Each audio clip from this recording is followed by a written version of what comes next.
அனைவருக்கும் வணக்கம். 7ஆம் வகுப்பு பருவம் 1 இயல் 2 இலக்கணப் பகுதி கற்கண்டு. இலக்கணம் தேன்.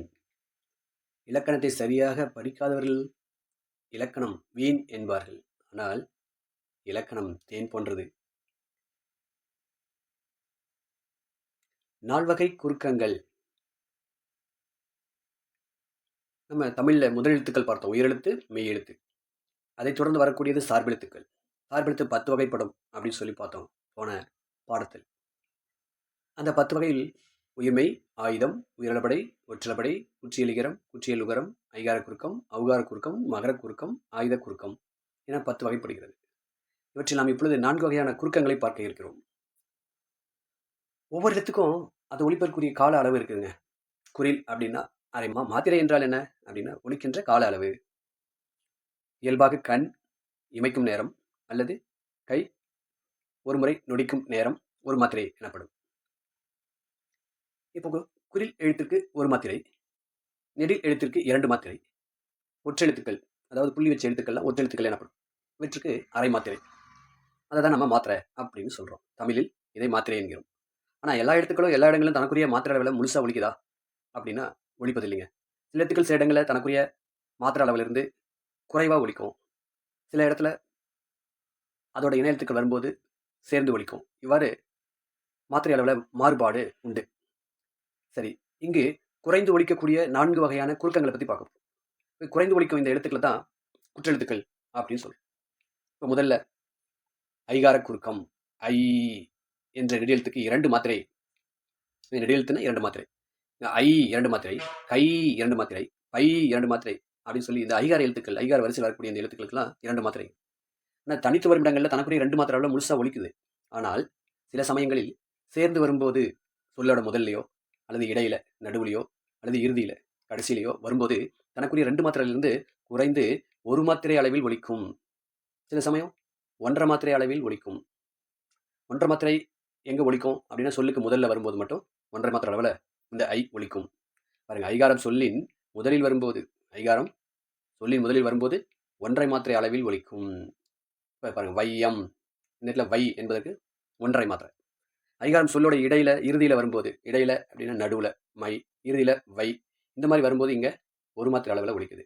முதல்ல வரும்போது மட்டும் 1.5 மாத்திரை. அவ்வளோதாங்க ஐகார குறுக்கம். இரண்டாவதாக ஔகார குறுக்கம். ஔ என்ற நெடியெழுத்துக்கு மாத்திரை 2.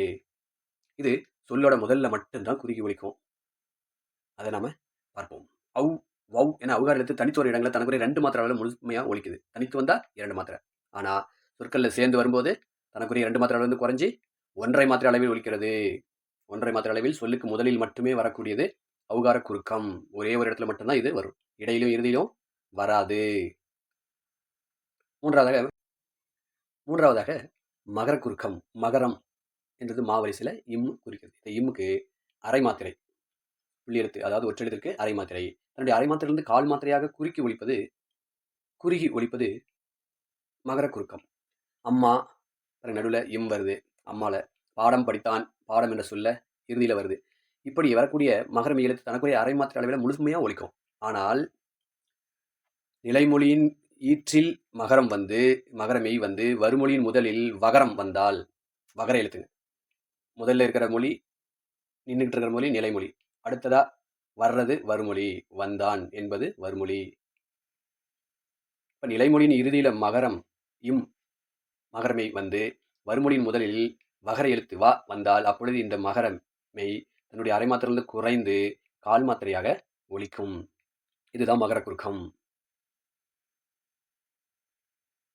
போலும் என்னும் சொல்லை போன் என்றும் மருளும் என்னும் சொல்லை மருண் என்றும் செயலில் ஓசை சீர்மைக்காக பயன்படுத்தினர் நம்முடைய முன்னோர்கள். இந்த சொற்கள்ல மகரமெய்யானது இன் இன் ஆகிய எழுத்துக்களை அடுத்து வருவதால் தனக்குரிய அரை மாத்திரை அளவிலிருந்து குறைந்து, ஆகவே இன் இன் இந்த எழுத்துக்களை அடுத்து இம் வந்தால், மகரம் வந்துச்சுன்னா தன்னுடைய அரை மாத்திரையிலிருந்து குறைஞ்சி கால் மாத்திரை அளவில் ஒலிக்கும். இதை நாம் நினைவில் வைத்துக் கொள்ள வேண்டும். இப்படி வச்சுக்கிட்டு அதோட மாத்திரை நாம கணக்கிடணும். இவ்வாறு குறைந்து ஒலிக்கும் மகரம் தான் மகர குறுக்கம் எனப்படும்.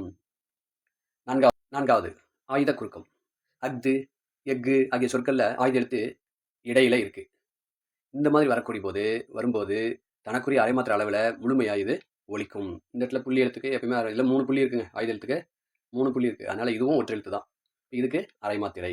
இந்த இடத்துல இது முழுமையா ஒலிக்கும். ஆனால் முள் கூட்டல் தீது என்பது முக்தீது எனவும், கல் கூட்டல் தீது என்பது கஹ்ரீது எனவும் சேரும் இச்சொற்களில் உள்ள ஆயுத எழுத்து தனக்குரிய அரைமாத்திரை அளவிலிருந்து குறைஞ்சி கால் மாத்திரை அளவில் ஒலிக்குது.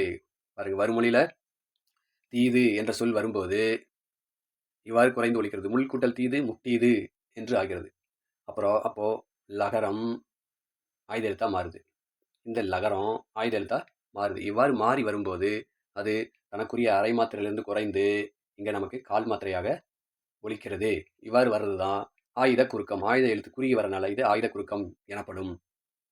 ஆகவே இந்த பாடத்துல நம்ம 4 வகையான குறுக்கங்களை தெரிந்து கொண்டோம். ஐகார குறுக்கம், ஓகார குறுக்கம், மகர குறுக்கம் அப்படின்னு சொல்லி. இதுல பாத்தீங்கன்னா ஐகாரம் சொல்லுக்கு முதல்ல வந்து 1.5 மாத்திரை அளவில் குறுகி ஒலிக்கும்.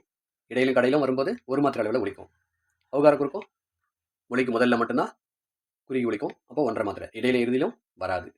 மகர குறுக்கம் வருமொழியில் பகர எழுத்து வந்தால் அப்பொழுது நிலைமொழியில் இறுதியில் உள்ள இம், அதாவது மகரம் குறைந்து தன்னுடைய அரை மாத்திரையிலிருந்து குறைந்து கால் மாத்திரையாக ஒலிக்கும். அவ்வளவுதாங்க. அது ஆயுத எழுத்து. லகரம் ஆயுத எழுத்தாகவும் லகரம் ஆயுத எழுத்தாகவும் மாறும்போது அரை மாத்திரையிலிருந்து குறுகி கால் மாத்திரை அளவில் ஒலிக்குது. முள் கூட்டல் தீது முக்தீது, கல் கூட்டல் தீது கஹ்ரீது. 4 வகையான குறுக்கத்தை நம்ம இந்த பாடத்தில் பார்த்தோம். மீண்டும் அடுத்த காணொலியில் சந்திப்போம்.